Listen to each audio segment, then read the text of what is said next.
Good afternoon, everyone. My name is Dr. Hadiza Kiri Abdurrahman, and my scholarly pursuit is centered around the Almajiranchi system of northern Nigeria. I have decided to send this little video as a starter of what's to come, really, and as some sort of brief explanation of what I've been thinking in the past few days. So, in the past couple of days, there has been a need for us to come up with an initiative which Abubakar Wili Jallo has tagged as the Keep the Vulnerable Warm initiative. This was in light of the falling temperatures all across northern Nigeria and how unprepared we know the region is for such temperatures.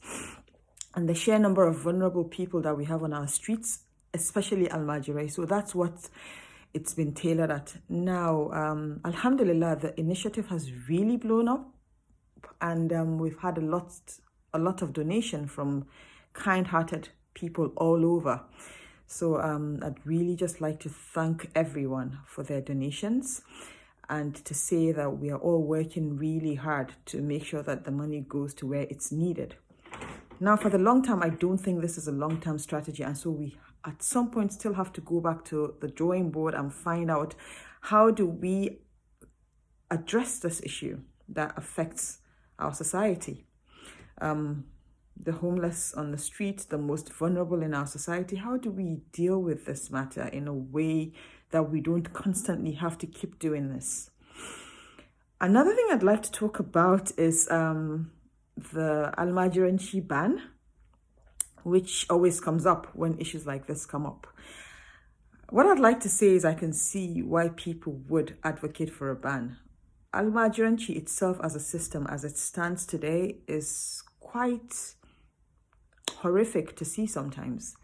There's no sugarcoating how unacceptable it is that there are young children, young boys on the streets of northern Nigeria begging bowls in hand and weeping eczema, hungry children. There's absolutely no excuse for that in the name of anything, not for education, not for socialization, not for anything. So I can see why people would advocate for a ban. But I have said it before and I'll say it again. As a scholar, a ban is to me a knee-jerk reaction because a ban doesn't do anything. I'll tell you what a ban does. A ban will drive the system underground.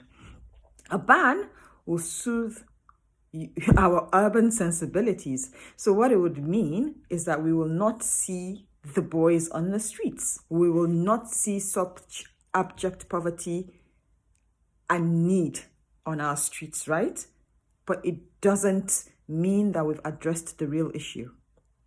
Except if that's what you want. If you don't want to see them, but they can go and be poor and needy and vulnerable elsewhere, then that's a different matter entirely. Otherwise, a ban would not work.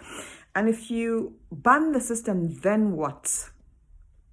Because our public schools, our education system is also in crisis.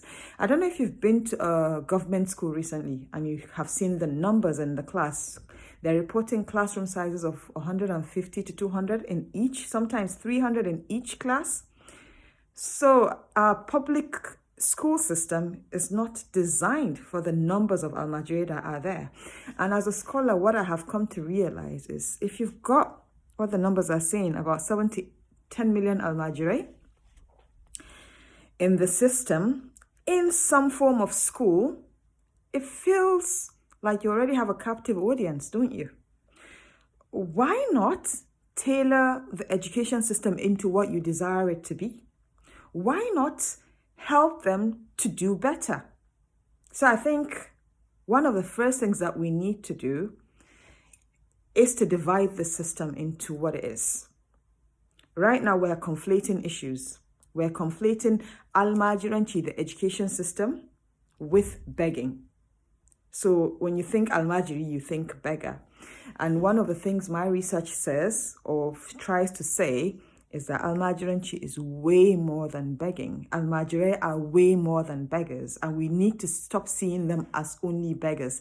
They do not want to be seen as beggars. A lot of them want to just be seen as scholars. So we need to divide Almajiranchi, the scholarship, and Almajiranchi, the begging, which can constitute a social problem. And then once we're able to divide that, we can come up with meaningful solutions for different things. I don't want this video to be long. One of the things I plan to do in the interest of public engagement is to come up, hopefully, inshallah, with a YouTube channel where I can address different issues and start conversation on the way forward. Another thing that I do is just advocacy with whoever cares to listen. Our policymakers really need to be involved, and I am still trying to reach out to as many of them as I am able to, that I'm connected to. But if by all means you have access to the corridors of power and you think you can get us in to speak to the right people, yes, I welcome that collaboration as well.